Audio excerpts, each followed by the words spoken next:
Welcome to the session entitled Quantifying and Minimizing the Health Impacts of Climate Change.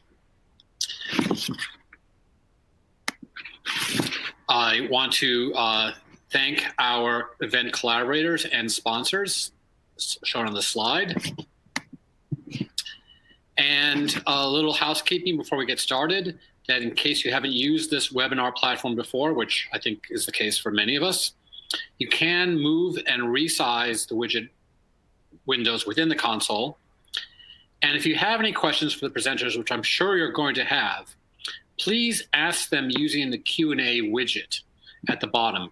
Ask them as soon as you have them, and they'll stack up, and then we'll choose some to answer verbally. Others might be answered by writing back from the presenter.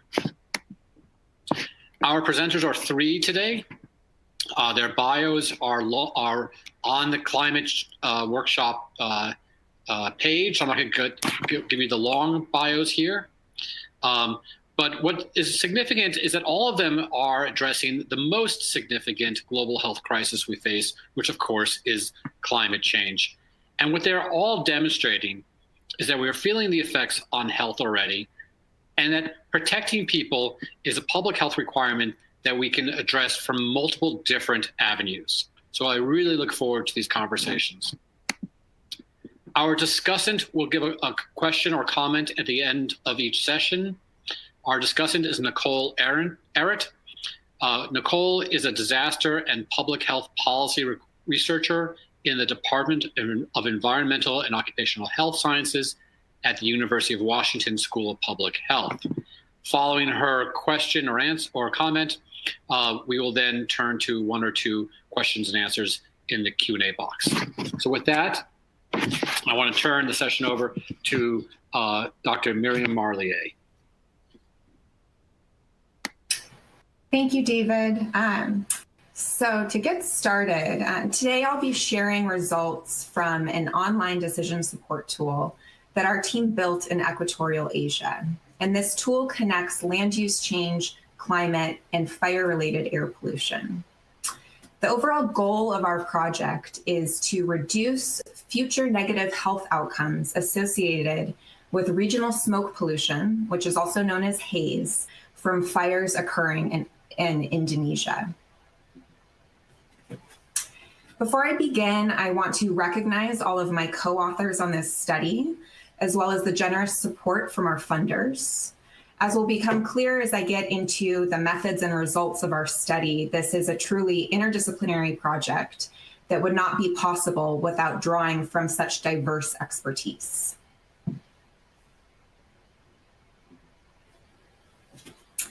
Now, to get started, why are we studying the influence of fires on air pollution, and why the focus on Indonesia? Well, fires release trace gases and particulates, including black carbon and organic carbon, that contribute to air pollution concentrations. And this includes particulate matter. Particulate matter is an air pollutant that can penetrate deep into the lungs and has harmful effects for respiratory systems and lung function, among other health outcomes. Now, the map on this slide is showing the average annual deaths from fire-related air pollution across the globe. And this is approximately 340,000 deaths per year. And we'll see that Indonesia, which I've circled in red to orient you on the map, is one of the regional hotspots. But fire activity and the associated health burden varies a lot from year to year. This graph is showing some of that variability. This is showing fire emissions from Indonesia over a roughly 20-year period from 1997 to 2015, along with country-level annual fossil fuel emissions for reference. And there are two key takeaways that I'd like you to focus on here. The first is the strong variability that we see in fire activity in Indonesia from year to year. And the second is the overall magnitude of emissions. We see here that the 1997 fires emitted more than the annual fossil fuel emissions from the entire European Union. Other years, such as 2006 and 2015, were on par with annual fossil fuel emissions from countries as large as India and Japan. And what I'll be talking about today is how these emissions from fires in Indonesia are related to air pollution and public health outcomes. In order to do this, we need to consider the multiple interacting factors that contribute to fire activity in Indonesia. This is a critical piece for understanding how various future policies could be used to reduce the incidence of fire activities and associated pollution and downwind health impacts. Here we focus on three primary drivers. The first is meteorology. For example, El Niño suppresses precipitation and brings drought conditions to this region, making fires more likely. The second is thinking about ignition sources through land use and land cover change. Forests are cleared for new plantations, and agricultural residues are cleared on existing farms and plantations using fire. The third piece is the amount of fuel that is available to burn. Peatlands are a carbon-rich fuel source. They are partially decomposed organic matter that store this large amount of fuel, and they become highly susceptible to burning with land use change. So taken together, fires are releasing high concentrations of fine particulate matter, also known as PM2.5, and poses multiple adverse health risks.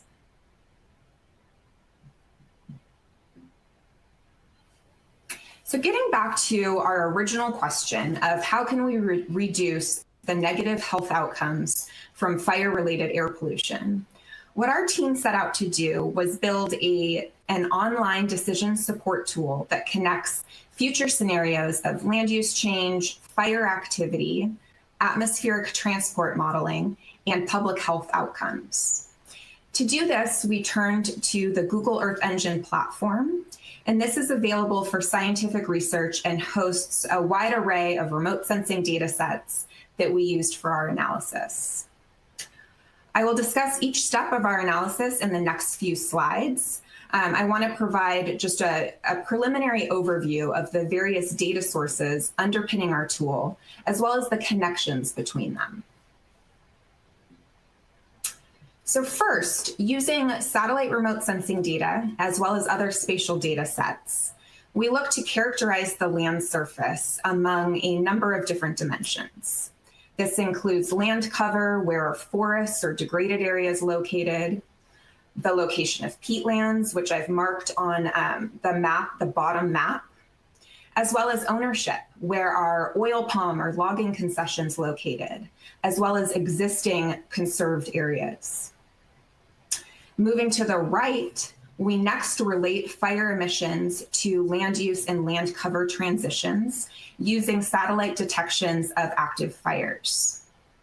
We see here that fire emissions show both year to year as well as seasonal variability. As you see at the graph on the right, the peak of fire activity is typically from about July to October.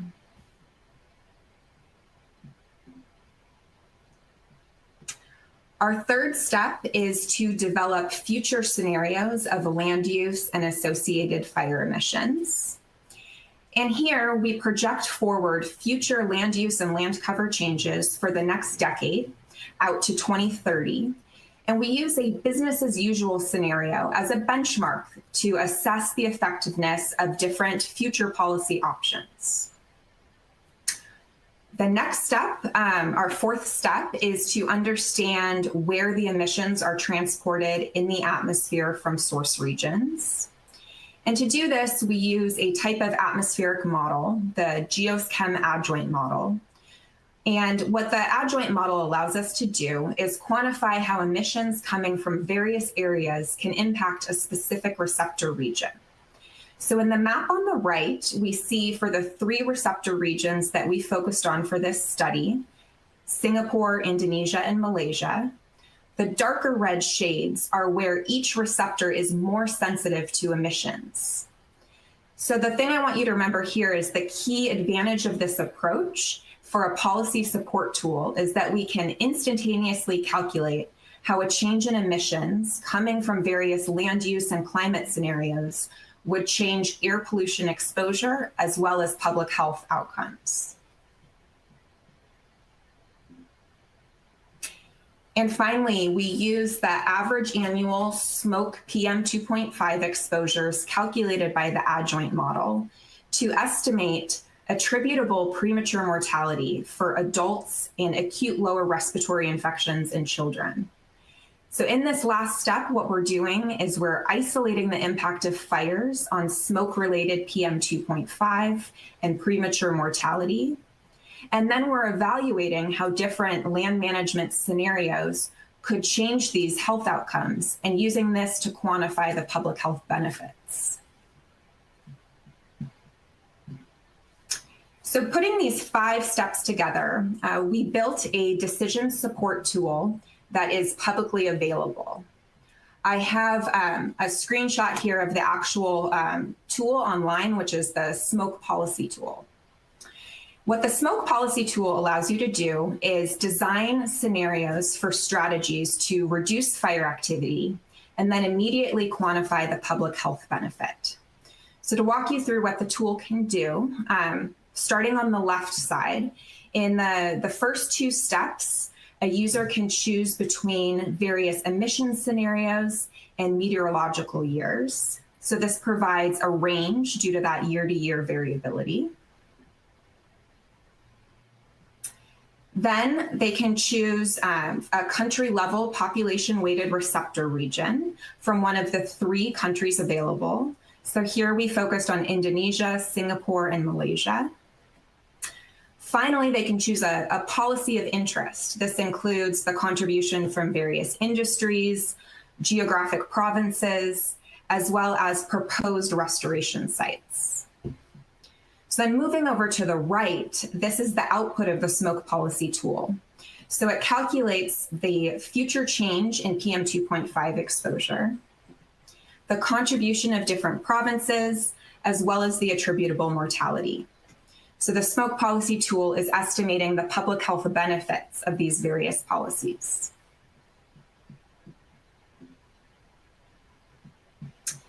So now I want to step through an example of how we used the smoke policy tool to specifically examine the influence of peatland burning on public health. So these plots are showing total fire emissions on the left and total area on the right for different locations in Indonesia. So what we see here is that although peatlands account for a minor portion of the land area, less than 20% in certain areas, most of the fire emissions are attributed to peat fires, more than 60%. So using the smoke policy tool, we compared our business as usual scenario, which estimated about 37,000 deaths per year on average, to one of maximum peatland restoration. And if this maximum peatland restoration were to be undertaken, smoke exposure could be reduced by about 2/3. So it's a really significant amount. So again, why is focusing on peatlands so important? Well, first, peat fires emit large amounts of smoke PM 2.5, and they're also extremely difficult to extinguish. And second, many peatlands are located upwind of dense population centers. So there can be really large public health outcomes from the exposure. This slide is showing a more applied example of our work with the Indonesian Peatlands Restoration Agency, also known as BRG. So BRG is responsible for restoring up to 2 million hectares of peatlands across the country. The black boxes are showing potential locations of planned peatland restoration sites proposed by BRG. And using the smoke policy tool, we can calculate the top areas where conservation efforts could initially be focused that would most effectively reduce smoke PM 2.5 exposure. So those areas are shown in blue. So So to summarize what we found through our work with the smoke policy in Indonesia, first, peatlands are critical for contributing to both fire activity as well as the related smoke pollution. Using the smoke policy tool, users can target the most important areas for their communities to protect from fire in order to maximize public health benefits. And while we built our framework for this specific context in Indonesia, it is possible to extend this type of framework to new regions because we're focused on using publicly available data, including a lot of satellite remote sensing data.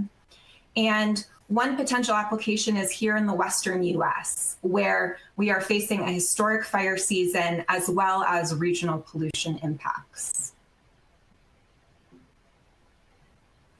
So in my last few minutes, I want to talk about these potential applications of the smoke policy tool or a related type of framework. And although this is not work yet that our team has undertaken, I want to emphasize that, I wanted to bring this up because it's highly relevant during our current fire season.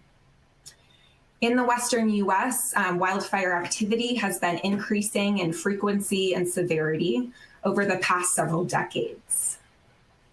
So this is an urgent threat for the safety and well-being of communities living close to fires, as well as for natural ecosystems and potential climate effects. But what we're focusing on here is that it is also a regional health risk due to the transport of smoke from fires.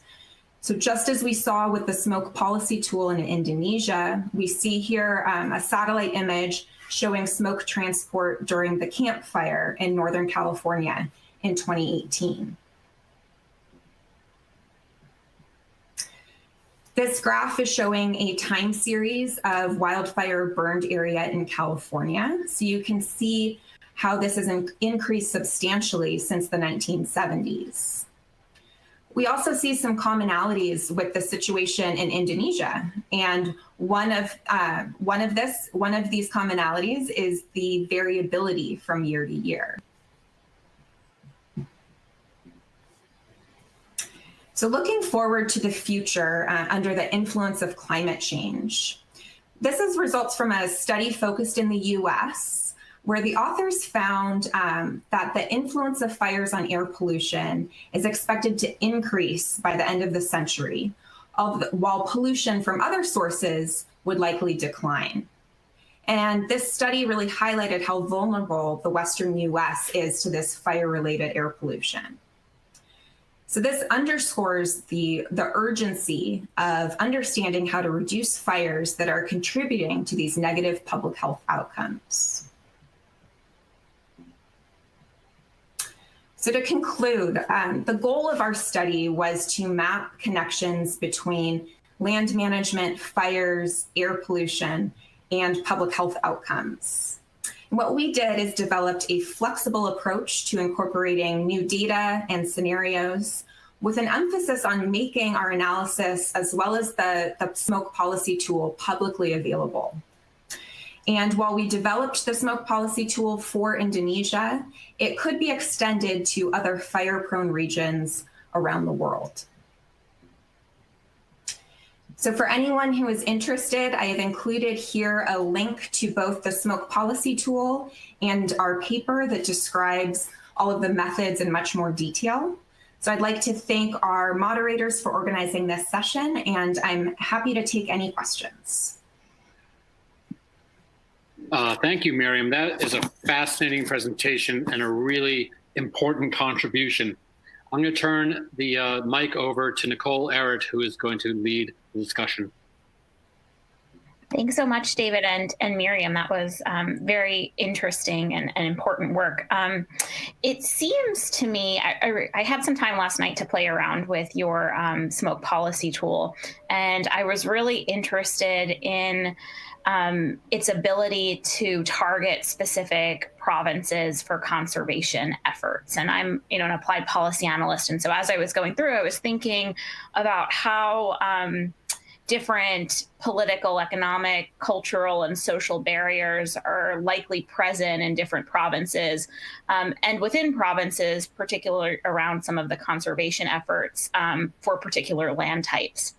And so I was wondering, how, if and how your model could incorporate information about barriers and facilitators across different geopolitical contexts to get at some sort of implementation feasibility of some of the policy options that folks can choose from.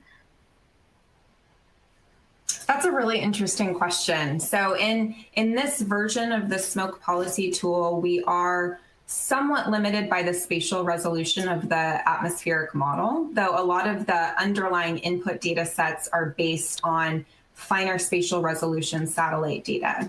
And so I think you bring up a really interesting idea, and that's not something we focused on in the current version, is getting into the specifics of implementation, but that is something that we could possibly think about including in a future iteration of the tool. And, that would be something where towards the end of my talk, I was focusing on the applicability of the tool framework in general to other locations around the world. And you bring up a really important point about keeping focused on the local context and the implementations when you're thinking about implementation strategies.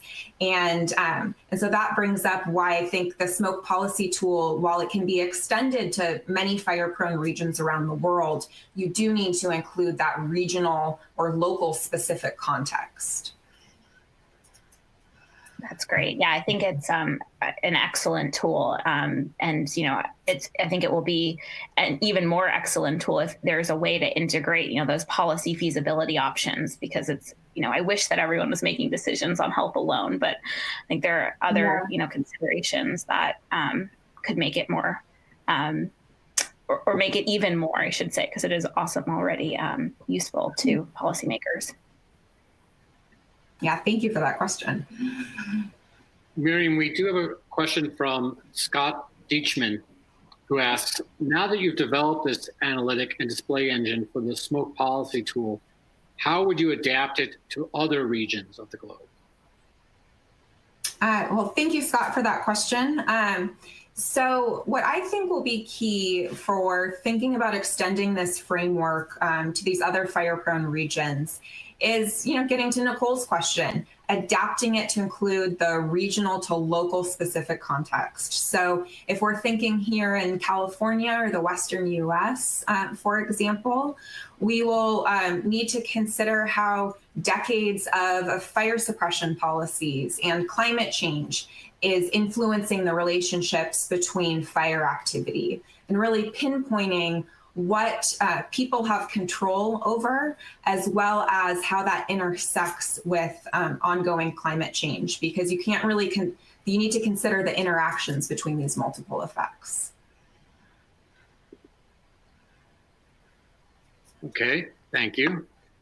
Nicole, I know you had a second question in mind for Miriam. Do you want to pose it?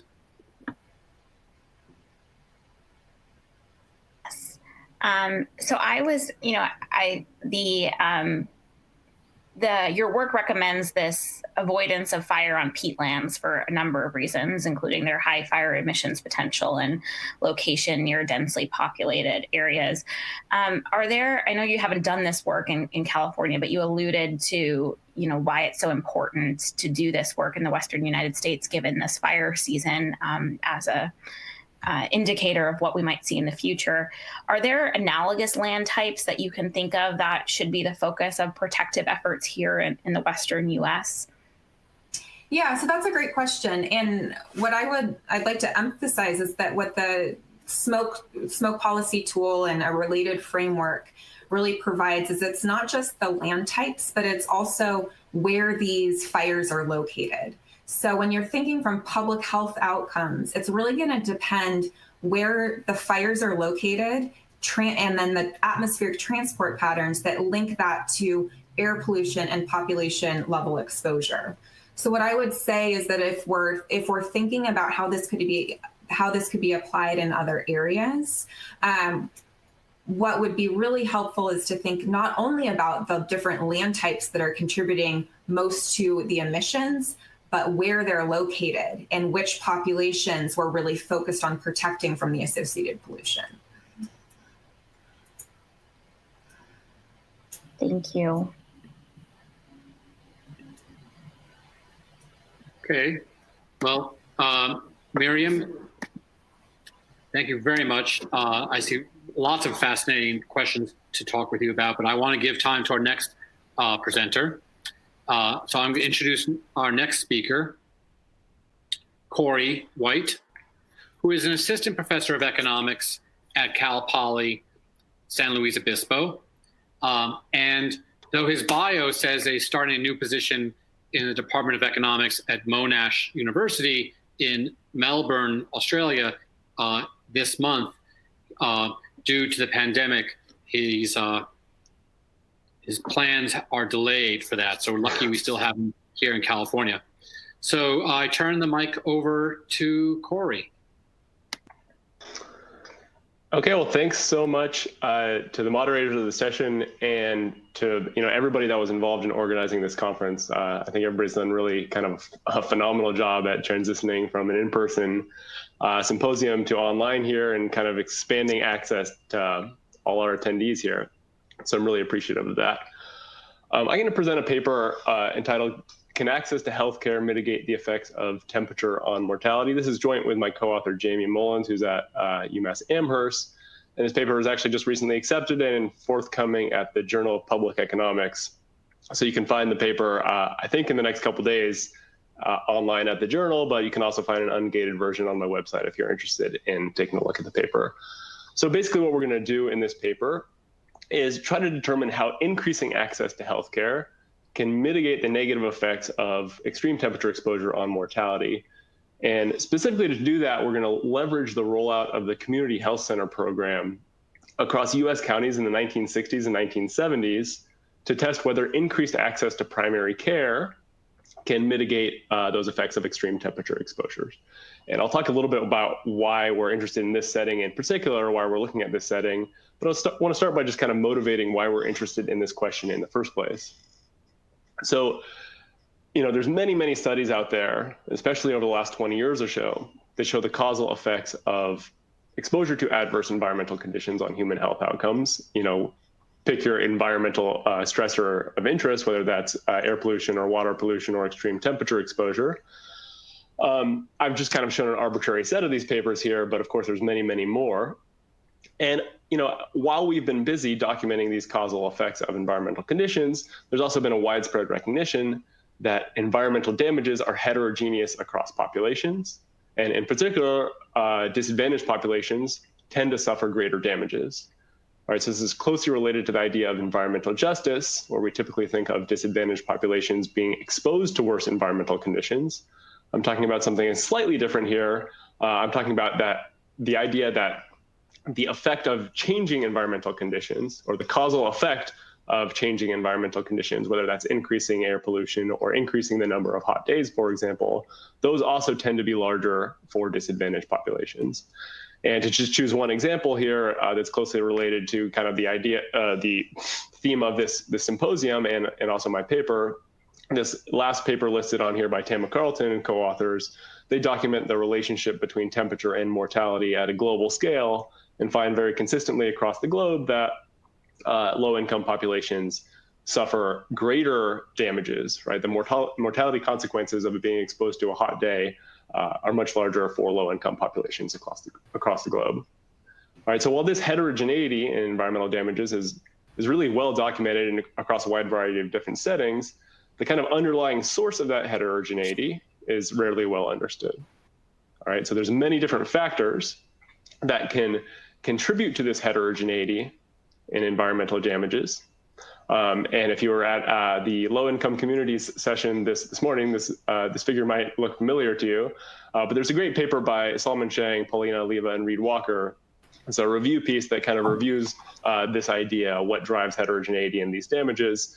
I'm not going to get too deeply into this, but suffice to say that one factor that might, differ across low income and higher income populations is that higher income populations tend to have better access to better quality healthcare. So it might be reasonable to suspect that by increasing access to healthcare, we might be able to mitigate the consequences of exposure to extreme temperatures. Okay, and that's going to be the goal of this paper. It turns out doing that is kind of empirically not a trivial task.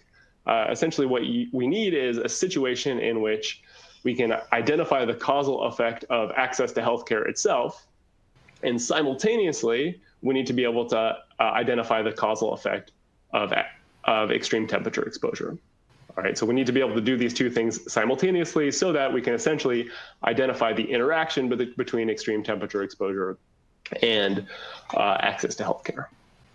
All right, so actually much of the time we spent kind of in the early stage of this paper was thinking about a setting in which this would actually be able to work and we'd actually be able to conduct this analysis. So what is our setting?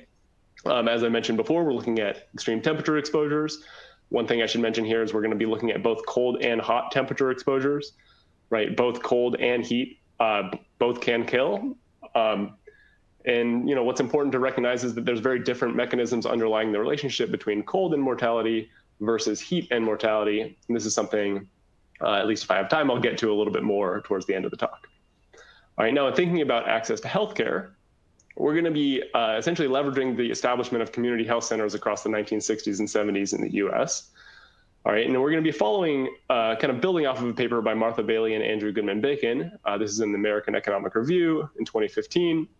And in this paper, they use a difference in differences strategy and find that increased access to community health centers does indeed reduce kind of general mortality rates. We're building off of this, and we're going to be testing whether increased access to community health centers essentially reduces temperature-related mortality. Okay. So a little bit more about community health centers, what they were and what they did. I mean, they're still around today, but we're going to be focusing on the early period of the community health center program. So this program was initiated starting in 1965 as part of Lyndon Johnson's War on Poverty. And early community health centers, established kind of in the first 10 years of this program, were established in really kind of high poverty, high impact areas. And kind of an interesting feature of this program, and actually really all of the War on Poverty programs, is they're kind of grant-based programs administered by the Office of Economic Opportunity. And an early period of the program was kind of affectionately known as the Great Administrative Confusion, basically due to the fact that there was essentially understaffing at the Office of Economic Opportunity. And the kind of grant reward program or program during this period was, extremely chaotic, essentially. So what Bailey and Goodman-Bacon, what the previous paper shows and what we can kind of replicate is that the timing of community health center establishment is essentially random with respect to county characteristics.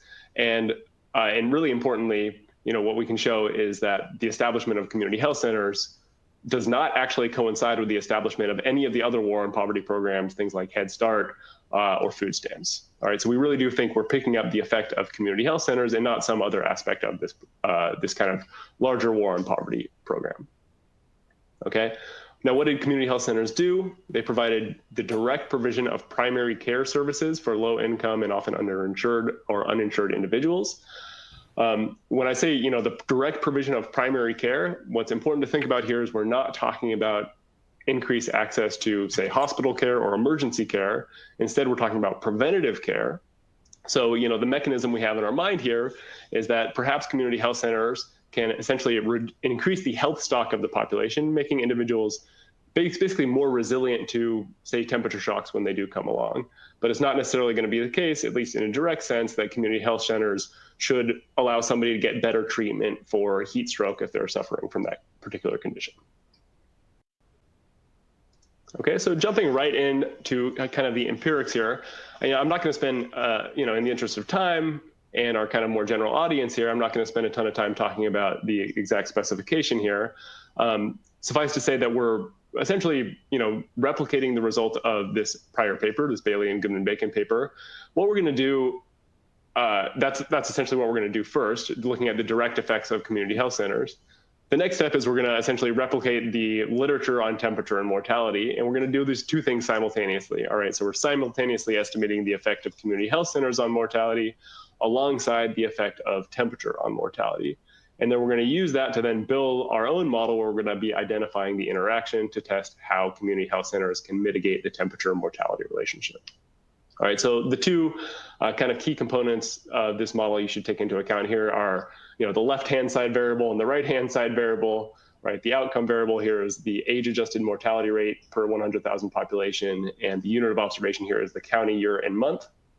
On the right-hand side, the main variable of interest in this model is an indicator for the presence of a community health center in a county. All right, so did the establishment of a community health center, does the existence of a community health center in your county reduce mortality rates?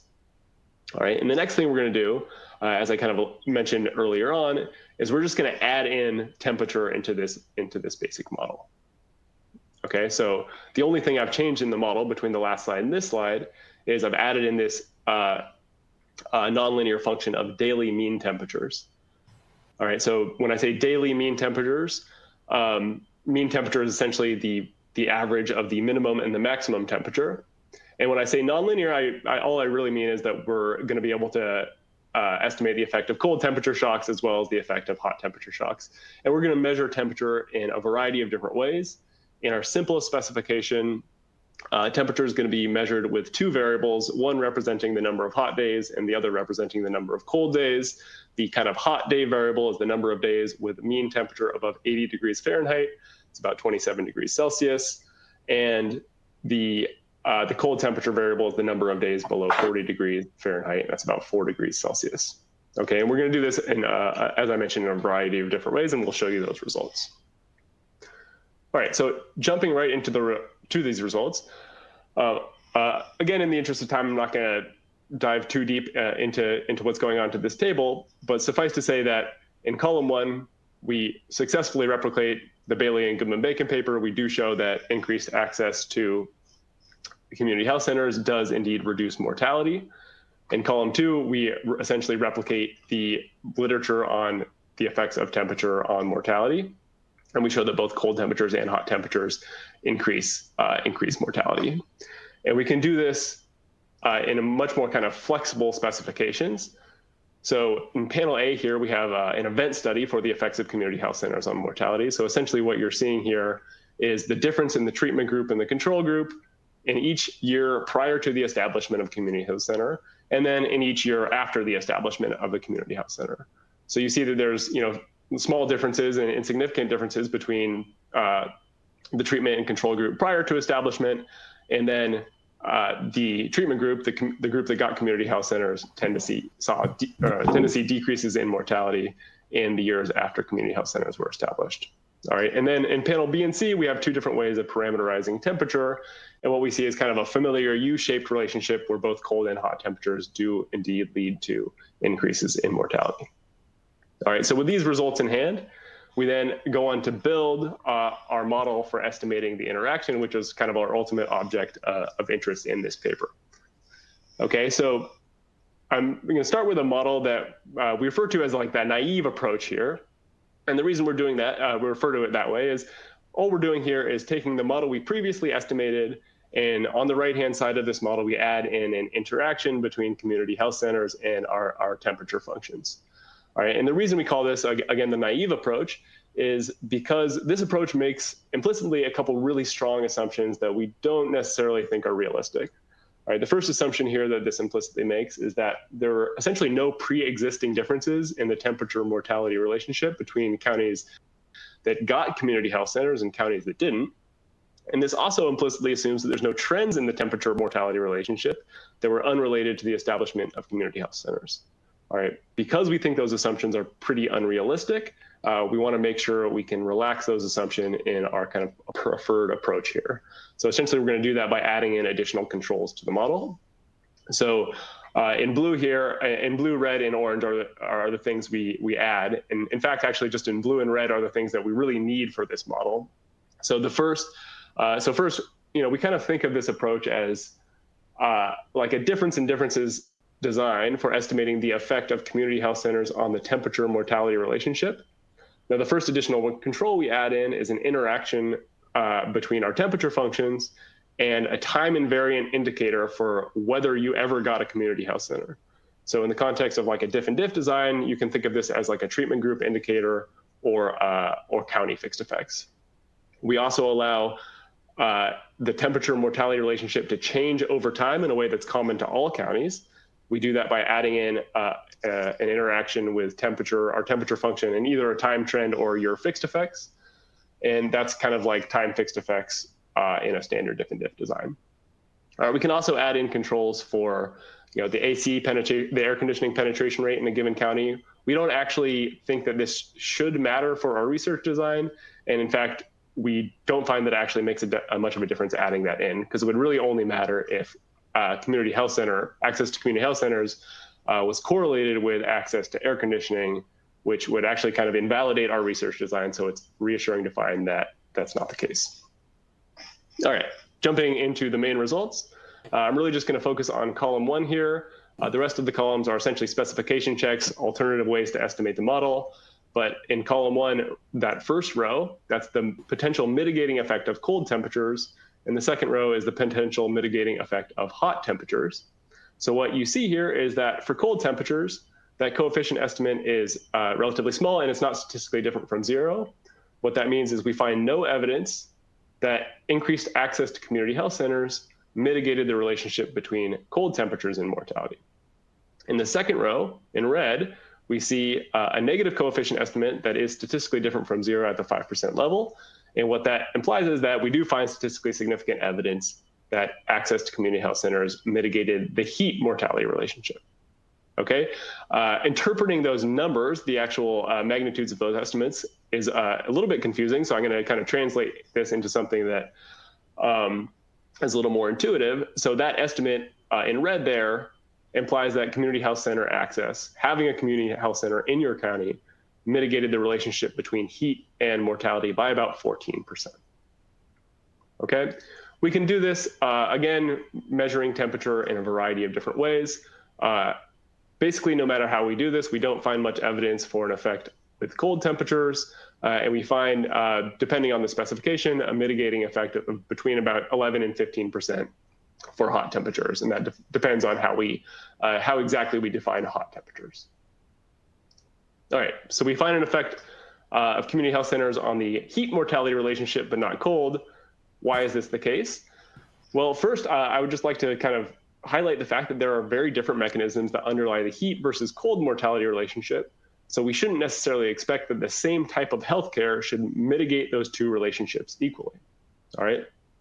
Now, one reason that we might find an effect for heat is it turns out that heat-induced deaths are more concentrated in the types of deaths that tend to be prevented by access to primary care.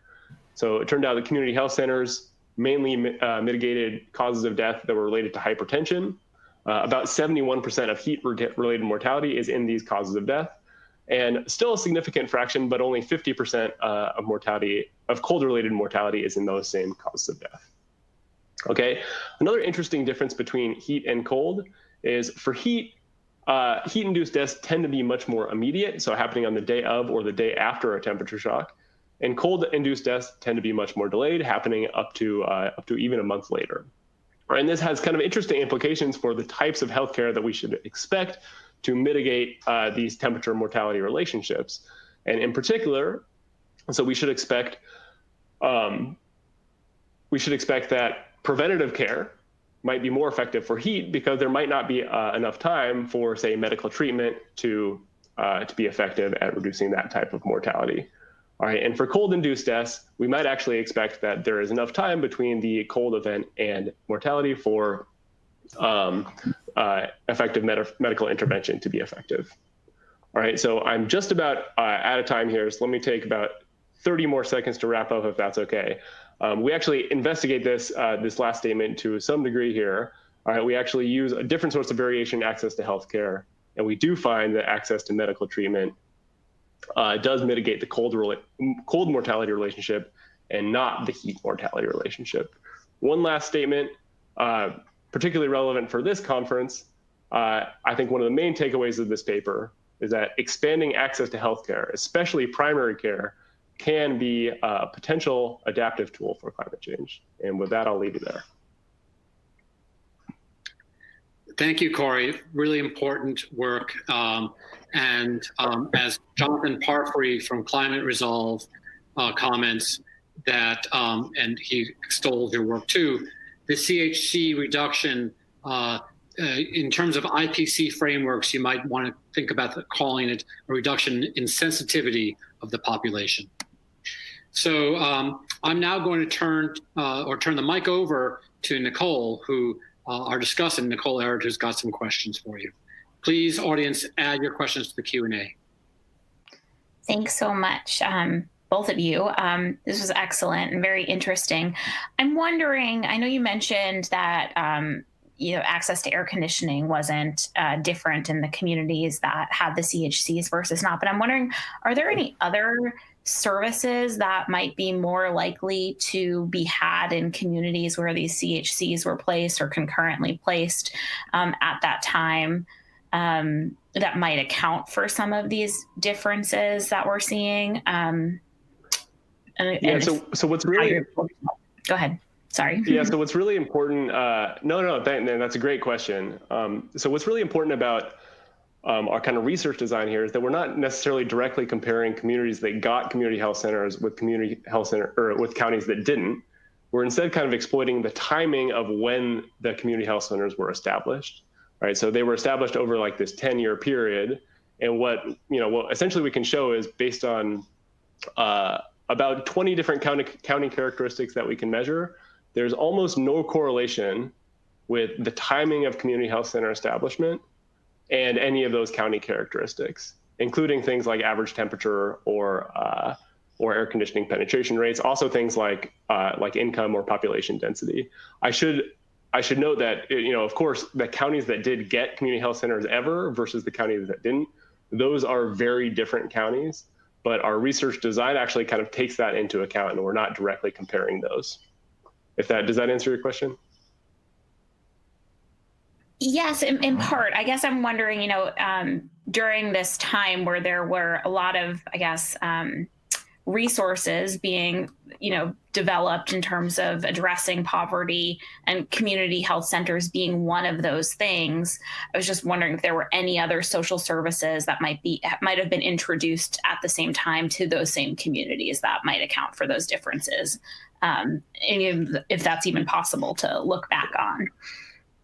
Yeah, so we don't find any evidence that, at least with the other war on poverty programs, and we can look at, if I can recall correctly, about 6 other war on poverty programs, we don't see any evidence that there's a correlation in the timing of establishment. So in the year a community health center was established in the county, it turns out that there's no correlation with that. And this is, again, based on this idea of this kind of great administrative confusion during the Office of Economic Opportunity at the time, right? At least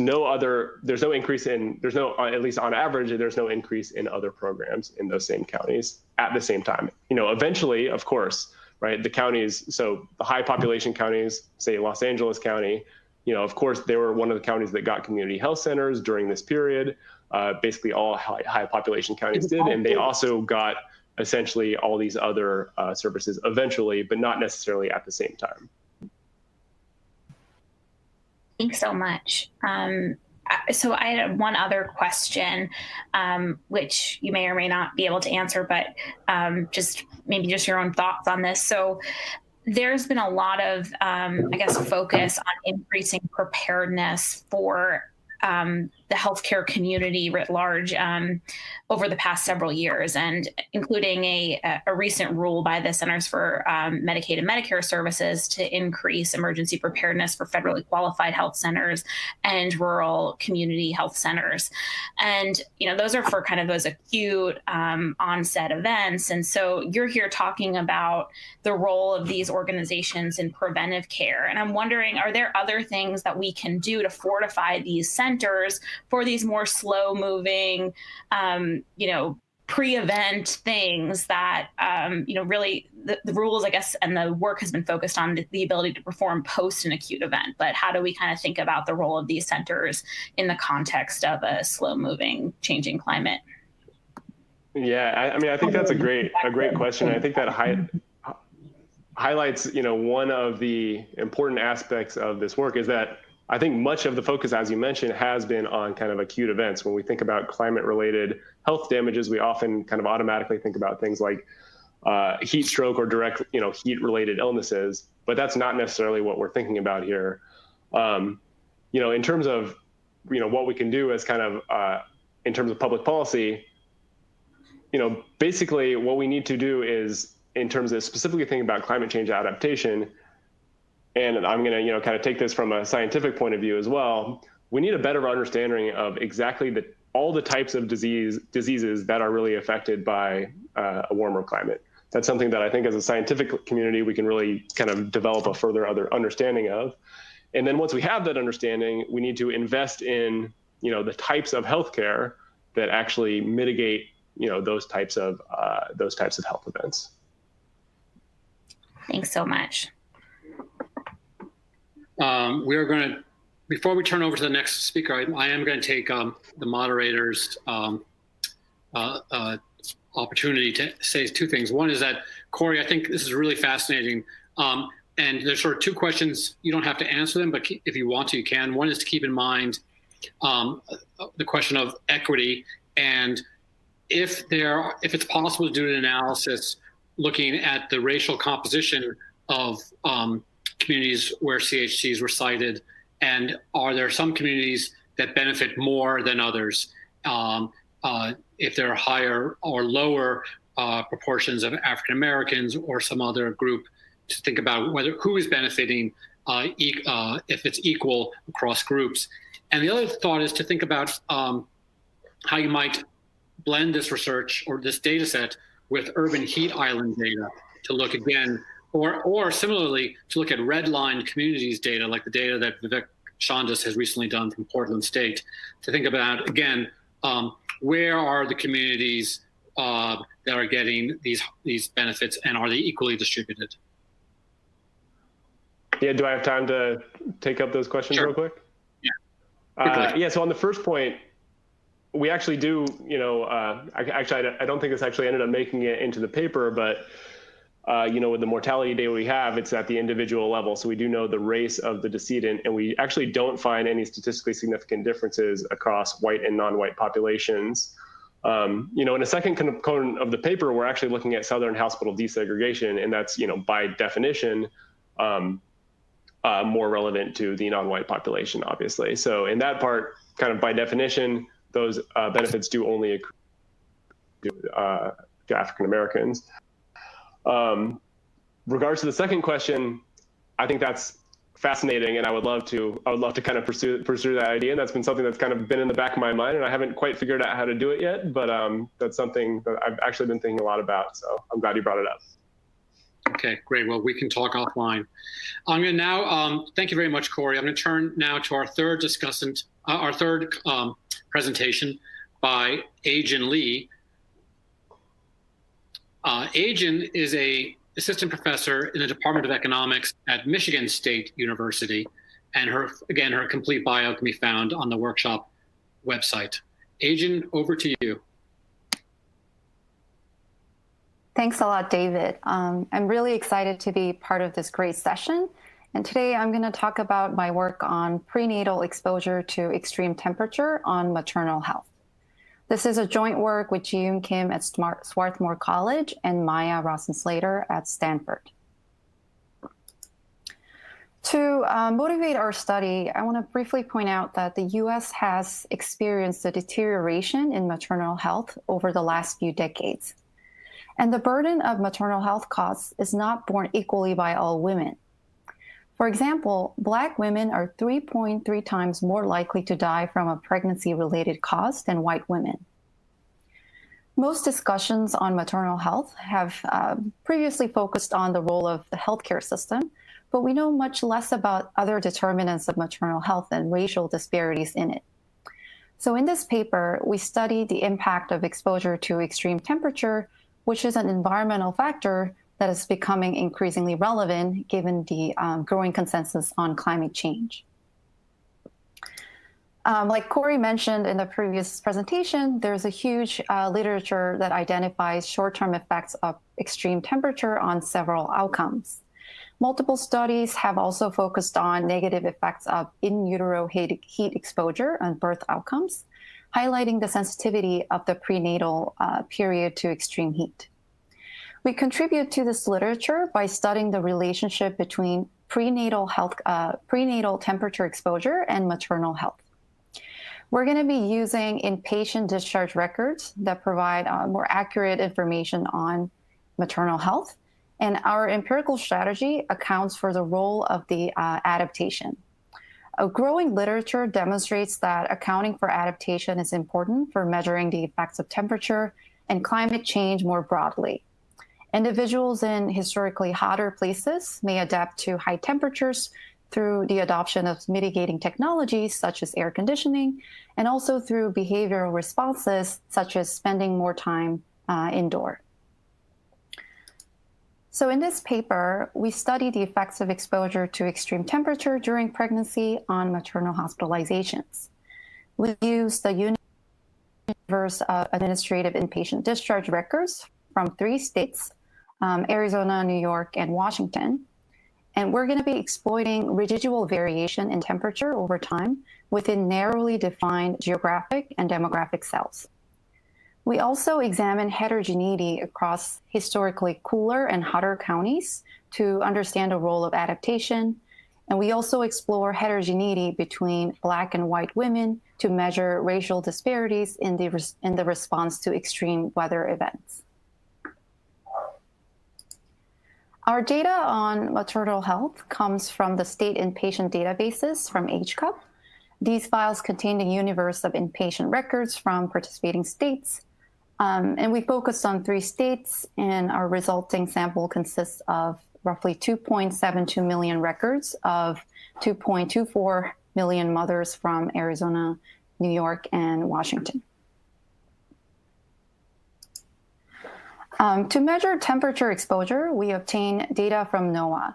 We have information on daily ground temperature and precipitation levels for every county and year month during our analysis period. We then merge these data to maternal and patient records using information on the mother's county of residence at the time of delivery. We use mother's year and month of delivery to assign exposure to temperature during pregnancy, assuming a 40-week pregnancy duration. Given the importance of adaptation, temperature deviations from the local area norm may be particularly important. So we thus model exposure to extreme temperature in terms of standard deviations relative to each county's historical temperature mean in every month. The figure on the left shows the distribution of our standard deviation measures in 8 different bins, ranging from below -3 standard deviation to above 3 standard deviation temperature.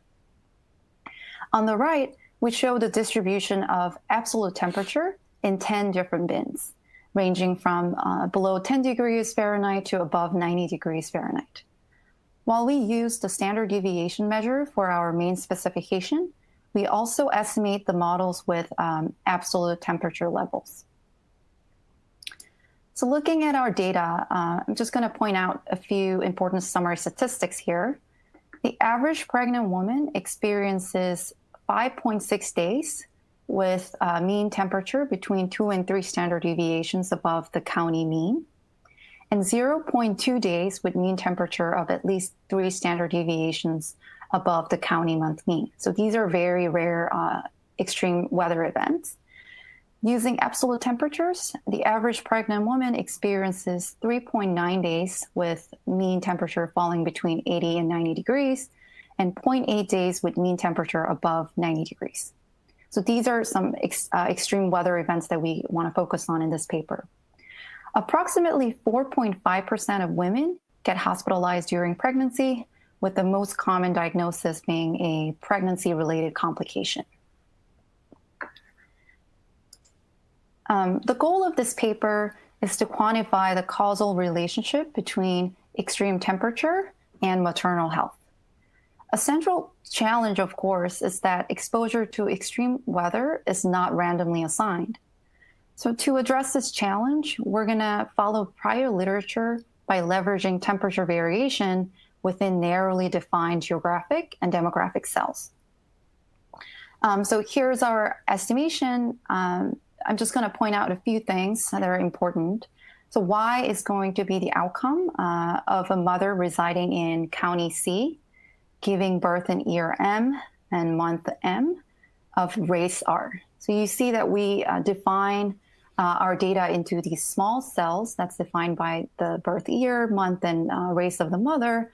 And we're going to compare the effects of temperature within this defined small cell. So temperature, shown as temp in this regression, is essentially the number of days during pregnancy falling into each of the 8 bins of standard deviation that I showed in the previous slide.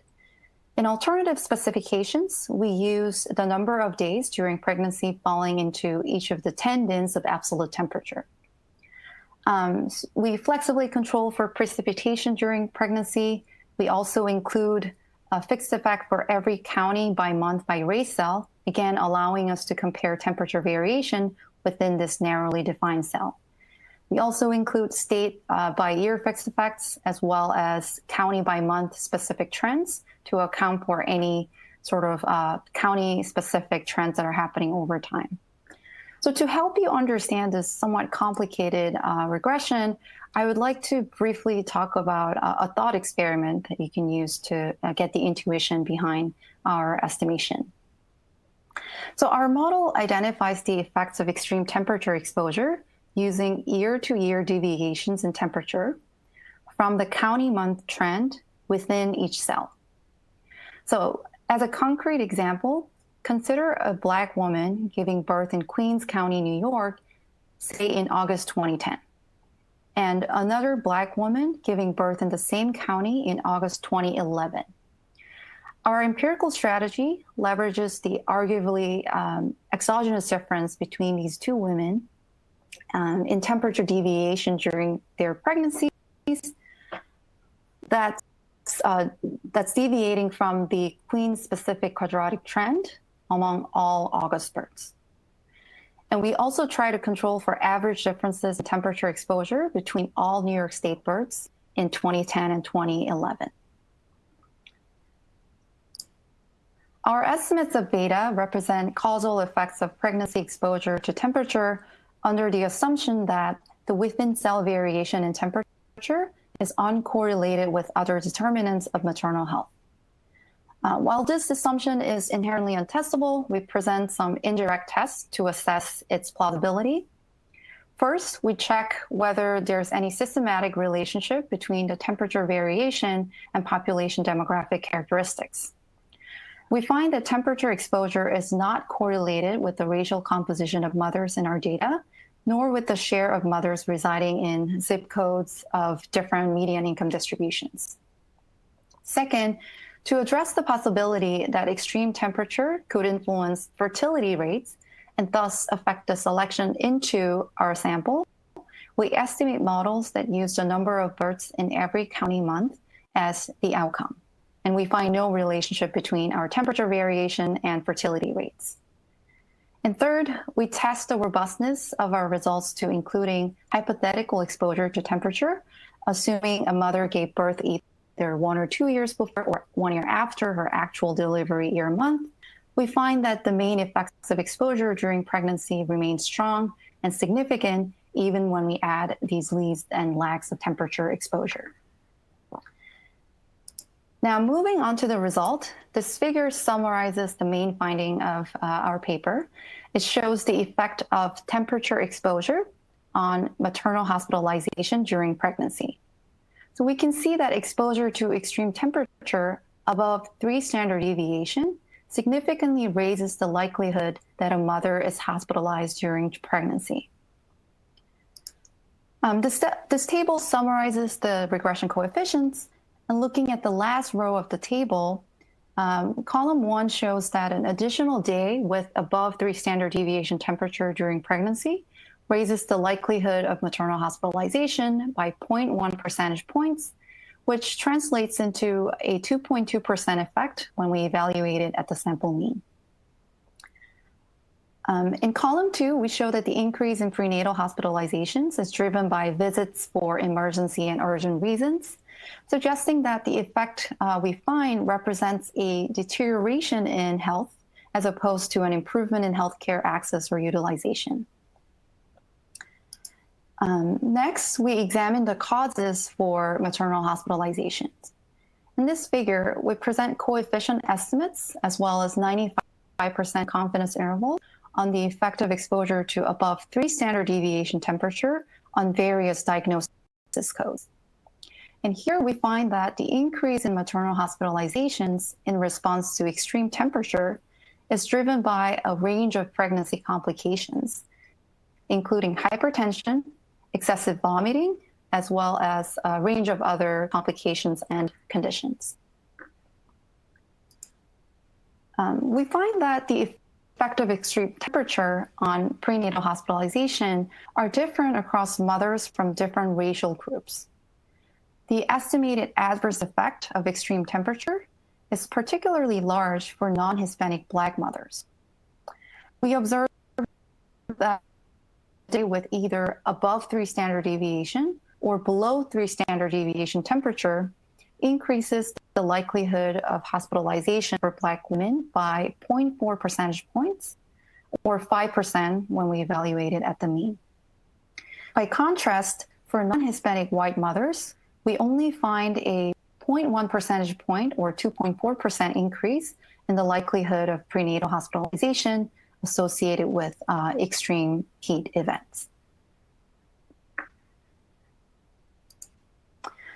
In this slide, we present estimates from a more standard model that includes absolute temperature bins. We account for differences in local area adaptation by splitting the sample into counties with below versus above median daily mean temperatures averaged over the whole data period. So we can see that heat over 90 degrees is associated with an increase in the likelihood of emergency or urgent hospitalization in the historically cooler counties. For mothers in the above median counties, the corresponding coefficient is much smaller and statistically insignificant. So these results highlight the importance of accounting for adaptation in estimating the effect of extreme weather events. As a robustness check, we evaluate how the coefficient estimates change as we include different combination of fixed effects and trends, and we find robust results to assess the possibility of bias due to differential trends in temperature exposure that are not controlled for in our main specification. We also test the robustness of our results to including different leads and lags of temperature. We find that our main results are robust. Finally, we estimate our main models with additional controls for air quality index and find that our results are also robust to including for pollution variables. Scientists predict that global average temperatures will rise over the next 50 to 100 years. Understanding the health consequences of this increase in extreme temperature is critical for informing discussions about the costs as well as benefits of climate change related policies. Moreover, the growing literature on the importance of adaptation suggests that extreme deviations from typical weather may be particularly important. So in this paper, we find that exposure to extreme temperature during pregnancy leads to an increase in women's hospitalization for pregnancy-related complications. The fact that the increase in hospitalizations is especially large for Black mothers compared to other mothers of other race suggests that climate change may exacerbate the already large racial gap in maternal health. So lastly, we conduct a simple back of the envelope calculation to estimate economic cost of extreme temperature. And our calculation suggests that excess hospitalization due to extreme temperature costs approximately $10 million in 2018 in numbers. And of course, this calculation doesn't incorporate all the costs associated with the deterioration in mother's health and also does not capture the impacts extreme temperature on other outcomes measured in existing literature, but we believe that our paper provides an important estimate for understanding the cost of extreme temperature. Thank you. Thank you, Ajin, for a fascinating and really well done paper. We do have 5 minutes for our discussant, Nicole Arrett. Thanks, David and Ajin. Really unusual, I think, to be in a session where you have three such excellent presentations. One was as good as the other and better than the other. It's crazy to be here. So thank you. I thought it was really interesting when you noted early on that it's important to consider adaptation and that health effects might be worse in areas that have been historically cooler, especially because I live in Western Washington, in King County. And here our summers are relatively cool. And in result, most of us don't have air conditioning. And in fact, a 2010 estimate indicated that there was only an 8% air conditioning penetration rate here in King County, which is home to Seattle, the most populous county in Washington. And using mortality data from 1980 to 2010, Bush Isaacson and colleagues found that age was the only individual level characteristic found to be associated with mortality risk in King County. And they didn't look at pregnancy explicitly, but they did find that statistically significant increases in diabetes-related mortality for the 45 to 64-year-old age group had statistically significant increases in diabetes-related mortality. And they suggested that underlying health status might contribute to these age-specific risks. But their overall they ended up with this idea that there was no real vulnerable population here in King County other than age being a risk factor, and hypothesized that our near universal lack of air conditioning may have contributed to this inability to identify any specific vulnerable population. In other words, because few people have access to protective measures like air conditioning, heat is essentially an equal opportunity killer here. So I note that you looked at county specific, but I'm wondering if you, to get at this idea of, differential adaptation, but I'm wondering if you considered air conditioning exposure explicitly. Yeah, thank you. Thanks for great question. So we did want to control for sort of AC penetration rate across counties and to understand whether that is explaining our results. Unfortunately, we didn't have the data that for the years and months and the counties that we used for for our main analysis, so we couldn't directly test that. But thanks so much for the anecdotal evidence on how these the relatively cooler areas might be lacking those mitigating policies. So what we find in the paper that I thought was really interesting was that for Arizona, where you think that heat is more common and extreme weather events would be more common, but for that particular state, it turns out that basically there's no no event that's 3 standard deviation above the county mean, because it's usually concentrated at the high level. And where we find the effects are really from Washington and New York, where we find these extreme temperature deviations from the mean. So I do think that adaptation is important. Unfortunately, we didn't have air conditioning data to get at that directly, but I think that would be the next thing to look at. Yeah, I think that's a kind of a consistent problem across a lot of these different studies. And, I think it, as public health scientists, calls for maybe a better integration with industry to be able to see if we can get some of those penetration rates to be able to include in our projections and studies. But excellent presentation. Thank you. Sorry, go ahead, David. Thank you. Ajin, we're going to have 1 minute before we get cut off. I'm going to ask you a question, but I do want to invite everyone before we get cut off to our 12:30 keynote roundtable on adaptation research priorities for foundations and funding agencies. Ajin, there's a question from Mook Bangalore from LSE. He says, do you look at consecutive days of high temperature exposure? You have 30 seconds, I think, to answer. We haven't looked at consecutive days of high temperature exposure, but I can see why that would be interesting. But for our main measure of extreme heat, which is 3 standard deviation above county mean, there's actually only 0.2 days on average for these mothers during pregnancy, so it makes it difficult to look at that directly. But thank you for your comment. Okay, since we haven't been cut off yet, Girez Azar from RAND Corporation says, so how do we think about other, meaning indirect, associated costs? Other indirect associated costs. I